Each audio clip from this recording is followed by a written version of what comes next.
Toujours. Dernière ligne droite du procès de Khalifa et compagnie, l'AS nous dit, c'est le branle-bas de combat des avocats. L'agent judiciaire se constitue partie civile. Une réunion est prévue aujourd'hui entre le maire de Dakar et ses conseils à Rebeuss. D'ailleurs, l'Union des magistrats du Sénégal a répondu aux avocats du maire de Dakar. Selon Vox Populi, l'UMS a invité les juges de Khalifa Sall à l'impartialité et à veiller au respect des droits de la défense et des règles qui garantissent un procès juste et équitable. Dans l'Observateur, la famille de Khalifa avertit.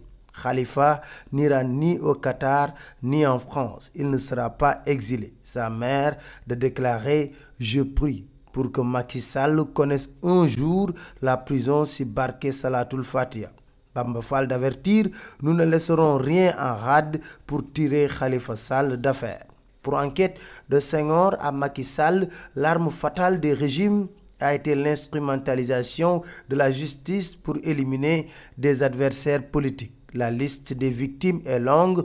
Mamadou Dia, Omar Blondin Diop, Abdoulaye Wade, Idrissa Seck et aujourd'hui Khalifa Sall. Amadou Tidiane Wane de dire « On ne peut reprocher à un régime politique de se donner les moyens de sa survie politique en affaiblissant ses adversaires. » Le Témoin révèle à sa une le scandale des VRD. Le marché a été attribué au groupement Ecotra-Tober dont l'offre était plus chère de 27 milliards que celle de l'entreprise chinoise classée première et malgré cet énorme surplus, les travaux n'avancent guère sur le site. Fracassante révélation de Mamadou Lamine Diallo dans Vox Populi, 300 millions ont été dépensés pour l'inauguration de l'AIBD. Mieux, ajoute-t-il, Macky a fait perdre 100 milliards à l'économie sénégalaise avec l'AIBD. Et l'AIBD aurait dû être fonctionnel en 2013 au plus tard pour un coût final de 424 milliards. Le Quotidien de nous dire,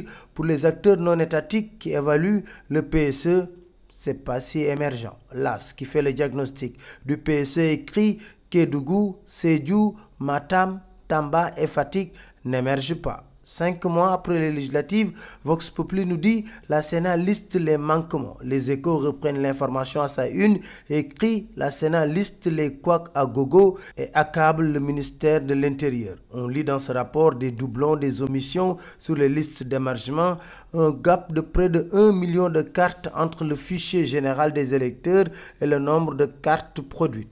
En tout cas, hier, on a installé Seydou Nourouba, celui qui doit piloter le dialogue politique. Ses propos ont été, écrit Vox Populi, nous sommes avec vous pour fortifier les conquêtes démocratiques. Les Sénégalais nous regardent et nous écoutent.